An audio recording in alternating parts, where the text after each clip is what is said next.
Järgmine lugu viib meid korraga nii olevikku kui minevikku. Juba mõnda aega tekitab Pilistvere elanike ja Eesti Muinsuskaitse Seltsi ning Sõjamuuseumi vahel paksu verd viimaste plaan välja kaevata Eesti riigi ühe rajaja Jüri Vilmsi säilmed. Mis meie ajaloos siis küsimusi tekitab ja miks tõuseb sellest plaanist sedavõrd suur tüli, et pöördutakse suisa kohtusse?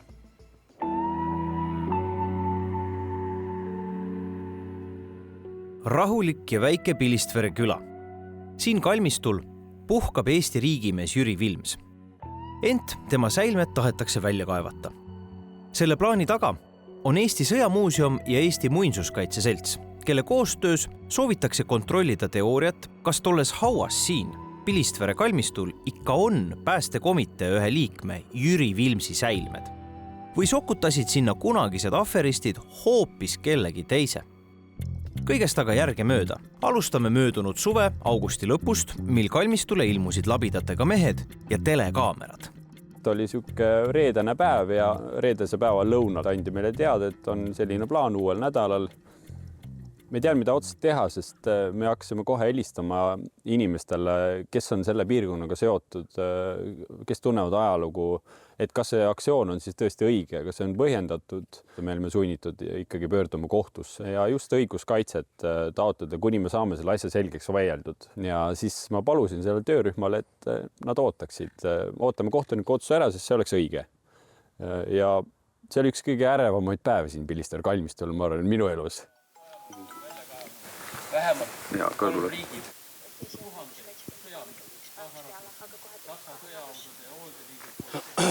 Õiguskaitse on peal.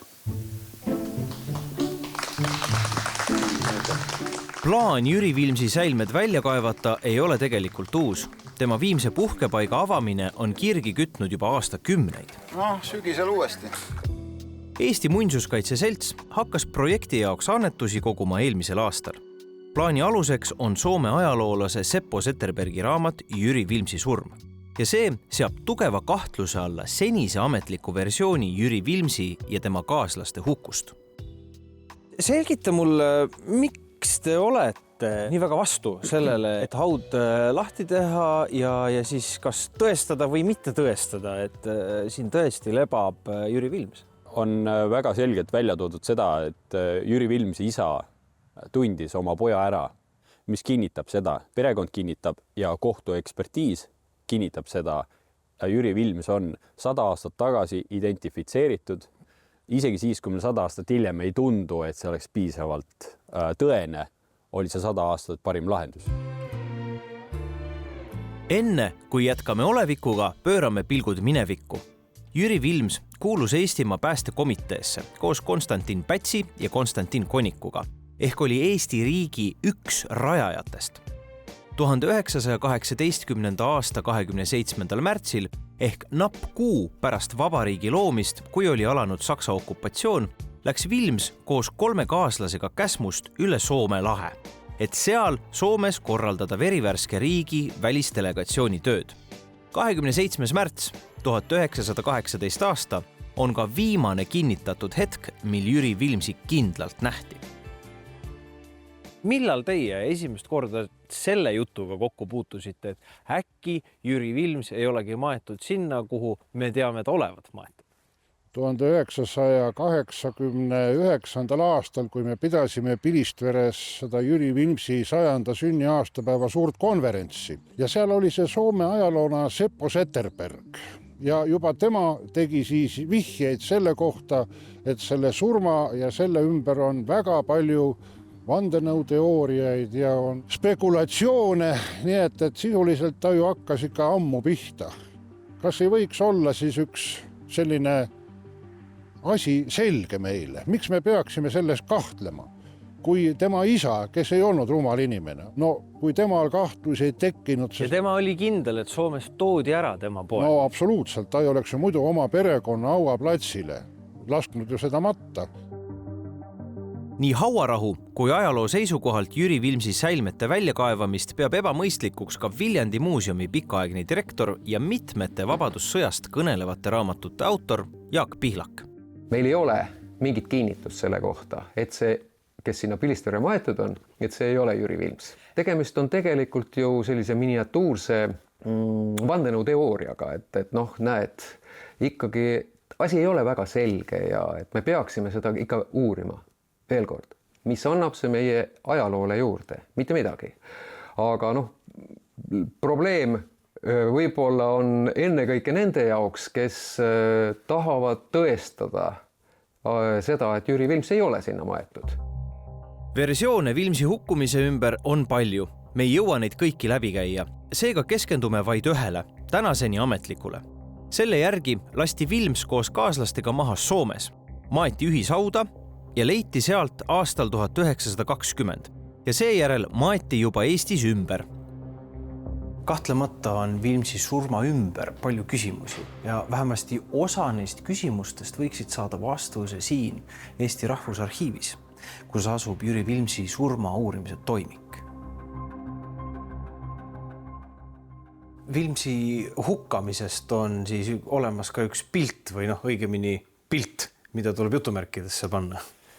Pilti võib-olla ei tule jutumärkidesse panna, aga see, et see Vilmsi hukkamisest on, see tuleb küll jutumärkidesse panna. Et tõepoolest foto on olemas selle kohta, kuidas Soome valgel lasevad maha mingisuguseid inimesi. Kes need inimesed on, selle kohta ei ole muidugi kellelgi õrna aimugi. Ka mis seda Vilmsiga seostab, on see, et ühele nendest mahalastavatest on kas ette kleebitud või siis osava retušeerimisega üritatud joonistada Arnold Jürgensi ehk siis ühe Vilmsi kaaslase nägu. Meil ei ole siin küll CSI tehnikat, aga üldiselt võib öelda, et tegemist on ilmselge võltsinguga. Originaali ju Mats kellelegi ei andnud. Et originaal on Soomes olemas ja Soome kodusõjast rääkivates raamatutes on seda korduvalt eksponeeritud. Aga kuidas see üldse Matsi kätte sattus või mis selle algupära, et seda me ju tegelikult ei tea. Mats ehk Peeter Mats, kellest ajaloolane räägib, oli Jüri Vilmsi tapmise uurimiskomisjoni juht. Väga isevärki mees, kes esitles ennast küll õppinud agronoomina, leitnantina Soome armees ja väitis end olevat ka sõjaväelane Eesti armees. Kõik tema kõlavad tiitlid olid, kui mitte otsene vale, siis vähemasti tugev liialdus. Pilistvere inimestes tekitab trotsi Eesti Muinsuskaitse Seltsi ja Sõjamuuseumi plaan lahti kaevata Jüri Vilmsi haud, et kontrollida, kas seal ikka puhkab Eesti riigi üks rajaja.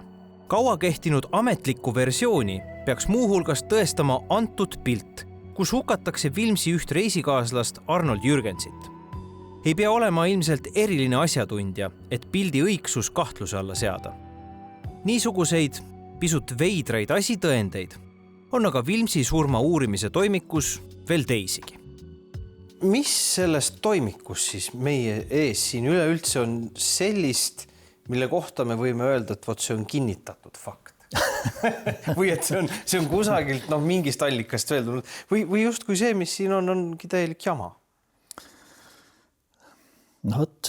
Kui nüüd ütleks, et see on täielik jama, siis võtaks endale liiga suure vastutuse. Mina ei julge öelda, et see on täielik jama. Siin võib olla 1,2 tõest.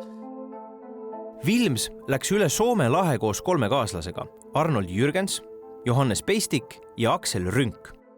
Riigiarhiivis olevas toimikus on ümbrik koos asitõenditega, mille alusel 100 aastat tagasi uurimiskomisjon väitis, et Soomest kaevati välja just eelpool nimetatud 4 meest. Kuid lähemal vaatlusel näivad need asitõendid vett läbi laskvat. Siin peaks olema siis nüüd need asitõendid, mis tõestavad, et tegemist on tõesti õigete inimestega. Aleksei Rünki isalt 1919. aasta suvel saadud riideproov, millest Rünkil aluspüksid jalas olid. Aha. Selline ruuduline riidetükk siis. No mis on üsna omanäoline, aga samas ega mina ei oska öelda, kas seda võis palju olla toona või mis? Mina ka ei oska öelda. Tänapäeval tundub küll imelik, aga selle tol ajal oli. Ja siin on veel üks ruuduline. Rünki surnukehal jalas olevate aluspükste riideproov, mis 10. detsembril 1920 nende ühishaua lahtivõtmise ajal Soomes võetud sai. See on nüüd päris surnukeha jalas olnud nii-öelda. Hästi säilinud. Väga hästi säilinud. Arvestades mees oli 2,5 aastat maale maetud. Ja. Rünki surmahetkel selgas olevast särgist lõigatud tähed. See on nüüd see kurikuulus mida Arnold Unt on ümber lükanud. Nii. Kuidas pidi seda siis nüüd lugeda? Kuna siin punkt on siin all, siis tuleks ju seda pidi lugeda. No just. Ja see ei ole A ja see ei ole ka mitte R. See ei ole Aleksei Rõnk. See on pigem V ja K tunduvad olevat.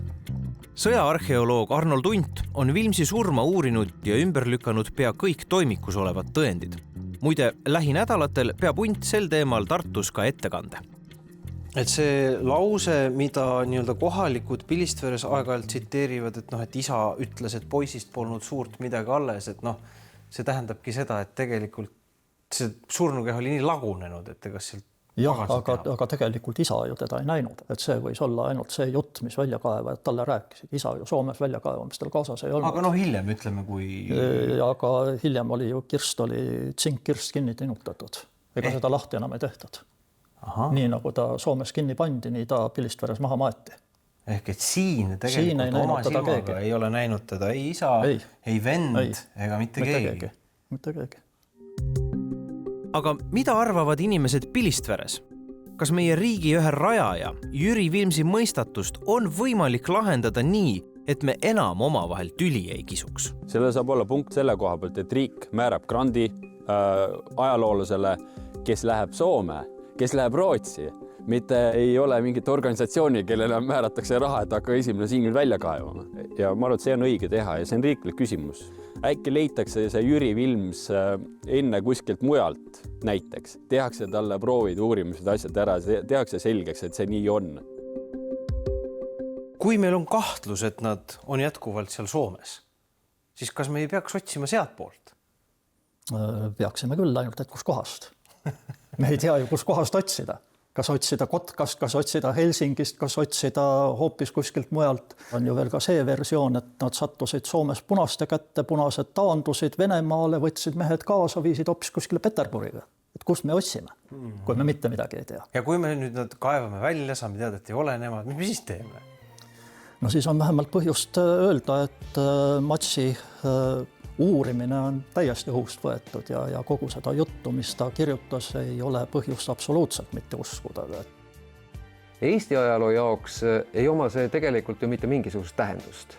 Kas on seal tegelikult ka Jüri Vilmsi kondid maetud või on tõesti oletuslikult keegi teine? See ei muuda meie ajalugu mitte mingil moel. Lugupeetud Pilistvere pastor Vello Salo on öelnud selle kohta väga selgelt, et meie eestlased ei ole laibakummardajad. See tähendab seda, et meil ei ole mingit pühaku konte, mida me peame siis kogu aeg silitama ja uurima. Jüri Vilms ja tema pärand on meile kõige tähtsam. Aga ehk ongi see lugu määratud olema ilma lõputa? Võib-olla. Sellised ilma lõputa lugusid on ajaloos ju kui palju.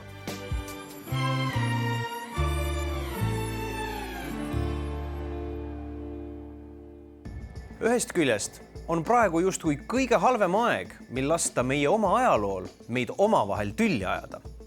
Aga teisalt jälle oli ju Jüri Vilms hariduselt jurist ja uskus jäägitult Eesti Vabariiki.